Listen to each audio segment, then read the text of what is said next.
আজি তাৰিখত আজি দিনটোত যিমান মৰম মই নলবাৰী অঞ্চলৰ ৰাইজৰ পৰা পাইছোঁ ইয়াৰ পূৰ্বে মই কেতিয়াও পোৱা নাই।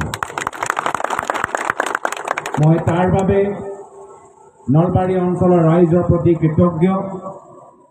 মই আমাৰ কংগ্ৰেছৰ কৰ্মীসকলক ধন্যবাদ জ্ঞাপন কৰিছোঁ যে আজি তেওঁলোকে এটা সুন্দৰ দিনজোৰা কাৰ্যসূচী হাতত লৈছে আৰু লগতে আমি সকলোৱে বিচাৰ কৰিব লাগিব যে এই ইংৰাজী নতুন বছৰ মাঘ বিহুৰ পিছত এতিয়া সময় আহিল অসমৰ বাবে চিন্তা কৰা।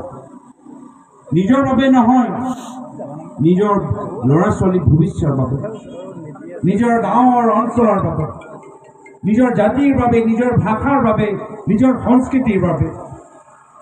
আজিৰ তাৰিখত ৰাজনৈতিক পৰিৱেশ ইমান ভাল হৈ থকা নাই। এটা হিংসাৰ ৰাজনীতি চলি আছে, এটা ঘৃণাৰ ৰাজনীতি চলি আছে, টকা আৰু পইচাৰ বলৰ ওপৰত এটা অপশাসন চলি আছে আৰু ইয়াক উচ্ছেদ কৰিব লাগিব, উৎখাত কৰিব লাগিব আৰু তাৰ বাবে আমি সকলোৱে একত্ৰিত হ'ব লাগিব।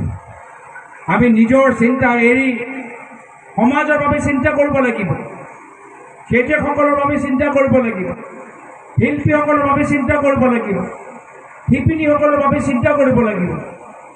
সেই কামবোৰ মনত পেলাব লাগিব যি কামবোৰ আমাৰ ইয়াৰ আগৰ চৰকাৰ, য'ত আমাৰ প্ৰয়াত তৰুণ গগৈদেৱ অসমৰ মুখ্যমন্ত্ৰী আছিল, যিদৰে কাম কৰি গৈছিল ৰাইজৰ হৈ, সেই আদৰ্শলৈ আমি কাম কৰিব লাগিব।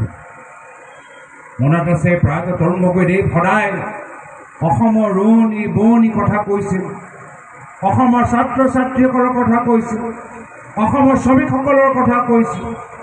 সেই সময়ত ঘৰৰ ভিতৰত এগৰাকী ছোৱালীৰ জন্মৰ পৰা মেট্ৰিক পৰীক্ষালৈকে বিভিন্ন আঁচনি আমাৰ দিনত আছে। মামনি আঁচনি, মাজনী আঁচনি, বিনামূলীয়া চাইকেল, ঠাণ্ডা বতৰত দুখীয়া মানুহক কম্বল দিয়া আঁচনি, মহিলাসকলক আত্মসহায়ক গোটৰ ভিতৰত একত্ৰিত কৰা এটা আন্দোলন, এনেকুৱা এটা আঁচনি আছিল। সেয়ে আছিলে আদৰ্শ।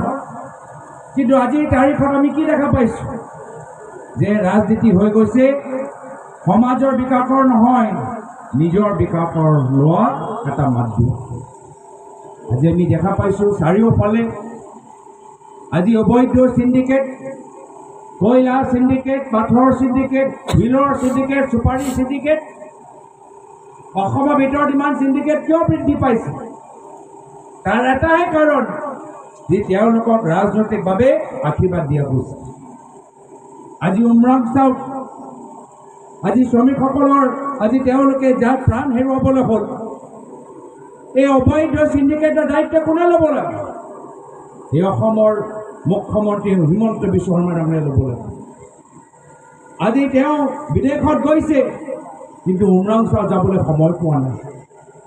আজি তেওঁ আমাক এটা কথা কৈছিল যে অসমখন দেশৰ ভিতৰত 5টা শীৰ্ষ ৰাজ্যৰ তালিকাত লৈ যাব। কিন্তু আজি শিক্ষা ক্ষেত্ৰত আমি তলত, স্বাস্থ্য ক্ষেত্ৰত তলত, খোৱা পানীৰ ক্ষেত্ৰত তলত, সংস্থাপনৰ ক্ষেত্ৰত তলত, উচ্চ শিক্ষাৰ ক্ষেত্ৰত তলত। হয়, এটা অংশত আমি আগবাঢ়িছোঁ। কোন অংশত আগবাঢ়ি গৈছোঁ? যে ভাৰতৰ ভিতৰত যিমানবোৰ ধনী মুখ্যমন্ত্ৰী আছে তাত এটা হিমন্ত বিশ্ব শৰ্মা ডাঙৰীয়া নিজৰ স্থান পাইছে। আমাৰ উন্নতি হোৱা নাই, কিন্তু লাহে লাহে যেতিয়াৰ পৰা তেওঁ মুখ্যমন্ত্ৰী হ'ল তেতিয়াৰ পৰা তেওঁৰ ধন সম্পত্তি আজি বৃদ্ধি পাইছে। এতিয়া মাত্ৰ নিজৰ ব্যক্তিগত ধনৰ বাবে আজি তেওঁ ভাৰতৰ 9ম স্থান গৈ পালে। কিন্তু মই কৈছোঁ যদি গোটেই পৰিয়ালৰ যদি ধন সম্পত্তি যদি আপোনালোকে বান্ধি দিয়ে, তেওঁ আজি 9ম স্থানৰ পৰা 1ম স্থানলৈ যাব। এতিয়া মাত্ৰ নিজৰ ব্যক্তিগত ধনৰ কাৰণেহে তেওঁ 9ম স্থানত দিছে। কিন্তু গোটেই পৰিয়ালৰ যদি ধন সম্পত্তি যদি একত্ৰিত কৰি বান্ধি দিয়ে আৰু তাৰপিছত যদি অধ্যয়ন কৰে, মই ক'ব পাৰোঁ, দৃঢ়তাৰে ক'ব পাৰোঁ যে তেওঁ ভাৰতৰ আটাইতকৈ ধনী মুখ্যমন্ত্ৰী। আজি নলবাৰীৰ ভিতৰত আমি একে দেখা পাইছোঁ, একে অৱস্থা। আজি উন্নয়নৰ পৰা বঞ্চিত নলবাৰী, আমাৰ পকা ৰাস্তাৰ পৰা বঞ্চিত নলবাৰী, সংস্থাপনৰ পৰা বঞ্চিত নলবাৰী। কিন্তু আপোনালোকৰ স্থানীয় বিধায়ক আজি তেওঁ নিজৰ ব্যক্তিগত ধন সম্পত্তি চাব, মাটি চাব, কিমান তেওঁলোকে শ শ মাটি হৈ গৈছে। আজি বসুন্ধৰা 1, 2, 3 আহিল। আমাৰ দুখীয়া মানুহে আধা কঠা 1 কঠা মাটি পায়, ক'ৰবাত আধা বিঘা মাটি পায়। বসুন্ধৰা 1, 2, 3 আমাৰ অসমৰ জনসাধাৰণক কোনো মাটি পত্ৰ দিব পৰা নাই। কিন্তু যিমানবোৰ বসুন্ধৰা ওলাইছে সমান সহকাৰে বিজেপি মন্ত্ৰীসকলৰ মাটি শ তেওঁলোকে বৃদ্ধি পাইছে, তেওঁলোকে বৃদ্ধি পোৱা আমি দেখা পাইছো। অসমৰ এটা জিলা নাই য'ত বিজেপি দলৰ নেতাৰ নিজৰ 100 বিঘা মাটি নাই। আজি মন্ত্ৰী কওক, বিধায়ক কওক, মুখ্যমন্ত্ৰী কওক, সকলোৱে নিজৰ পৰিয়ালৰ নামত, ভায়েকৰ নামত, ককায়েকৰ নামত আজি মাটি লৈছে। আজি মোৰ পিতৃ 15 বছৰ মুখ্যমন্ত্ৰী আছিল, কিন্তু ক'তো অসমৰ ভিতৰত আমাৰ পৰিয়ালৰ নামত ক'ৰবাত বাগান নাই, ক'ৰবাত ৰিজৰ্ট নাই, ক'ৰবাত 5 ষ্টাৰ হোটেল বা 5 ষ্টাৰ স্কুল নাই। আৰু